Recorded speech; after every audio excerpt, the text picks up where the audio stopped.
Baik, Assalamualaikum warahmatullahi wabarakatuh. Jumpa kembali dengan Bapak dalam pembelajaran IPS kelas 8. Hari ini kita akan melanjutkan bahasan kita tentang kondisi geografis Indonesia berkaitan dengan sumber daya alam dan sumber daya manusia negara-negara ASEAN.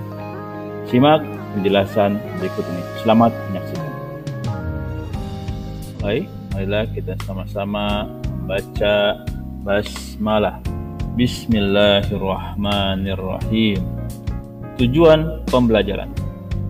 Melalui model Discovery Learning, peserta didik dengan tepat dapat menjelaskan, menunjukkan, dan menentukan potensi sumber daya alam dan sumber daya negara-negara ASEAN dengan penuh rasa syukur, serta menyajikan hasil telaah dengan percaya diri dan santun. Di dalam Al-Quran, Allah Subhanahu wa Ta'ala berfirman dalam surah An-Nahl ayat 14 yang artinya, "Dan dialah Allah yang menundukkan lautan untukmu, agar kamu dapat memakan daripadanya daging yang segar, dan kamu mengeluarkan dari lautan itu perhiasan yang kamu pakai, dan kamu melihat bahtera berlayar padanya, dan supaya kamu mencari keuntungan dari karunia-Nya, dan supaya kamu bersyukur." Negara-negara ASEAN memiliki potensi sumber daya alam yang berbeda-beda loh. Mau tahu apa saja? Yuk kita cek berikut ini. Wilayah Asia Tenggara yang negara-negaranya tergabung dalam ASEAN kaya akan sumber daya alam. Dikutip dalam situs resmi ASEAN, wilayah ASEAN menguasai 4 titik keanekaragaman hayati. 3 dari 17 negara paling beragam di dunia adalah anggota ASEAN. Mereka adalah Indonesia, Malaysia, dan Filipina. Negara di ASEAN relatif memiliki sumber daya yang sama karena terletak di sekitar garis khatulistiwa. Namun, setiap negara memiliki sumber daya alam dan sumber daya manusia masing-masing dan memiliki komoditas yang menjadi keunggulan masing-masing negara.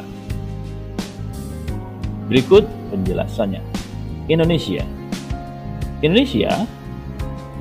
tercatat sebagai pemasok minyak mentah dan gas alam.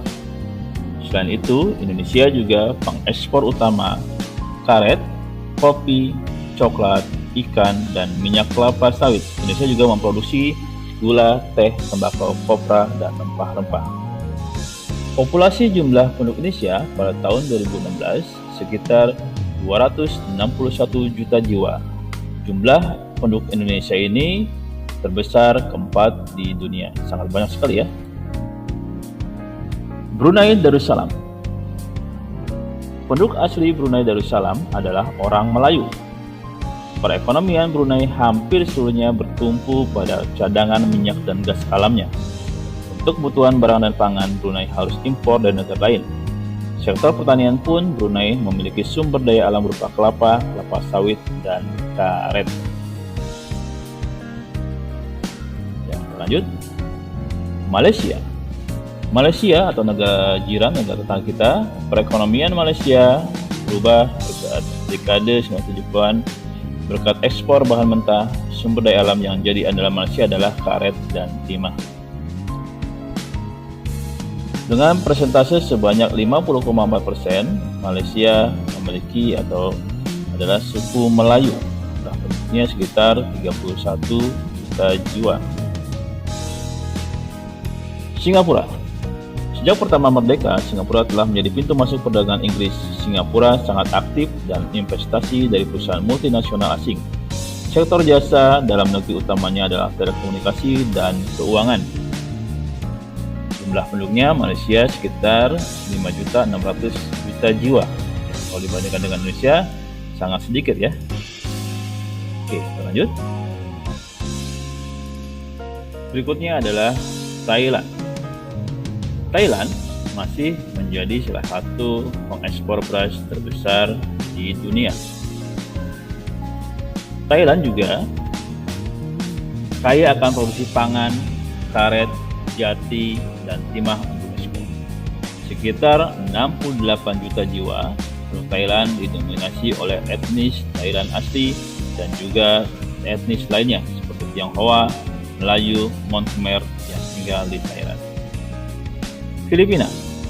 Filipina sekitar 103 juta jiwa jumlah penduduknya yang tersebar di antara pulau besar yaitu Pulau Luzon dan Pulau Mindanao.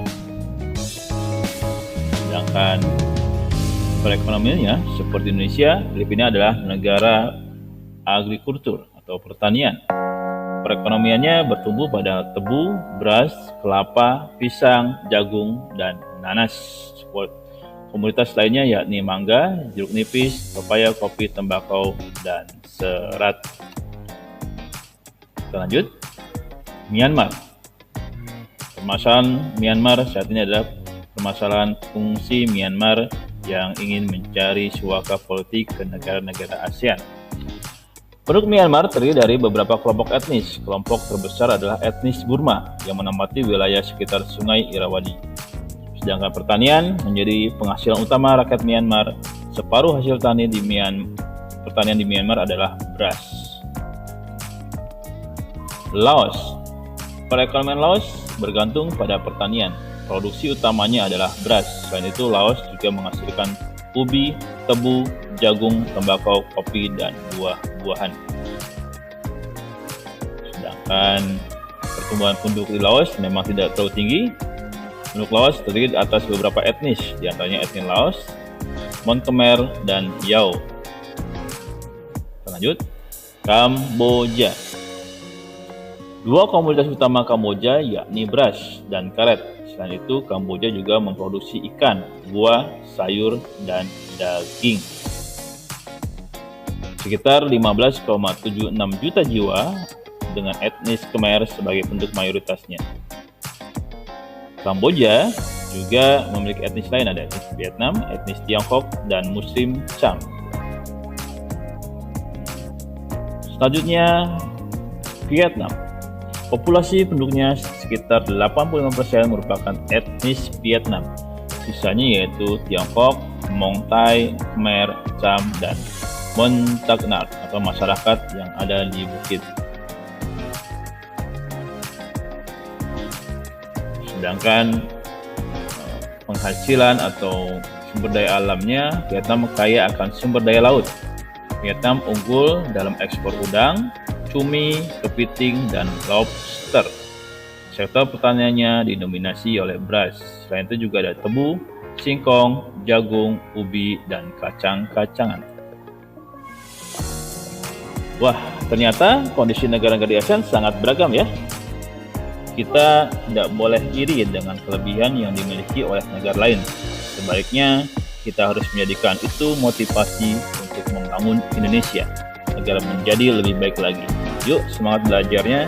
Kita akan mengenal lebih jauh tentang negara-negara ASEAN dengan menyimak ataupun mencari literasi pembelajaran berkaitan dengan negara-negara ASEAN, segala kondisinya, sumber daya alam, dan sumber daya manusia. Demikian yang dapat dapat sampaikan. Kita jumpa kembali pada pembelajaran berikutnya. Terima kasih. Assalamualaikum warahmatullahi wabarakatuh.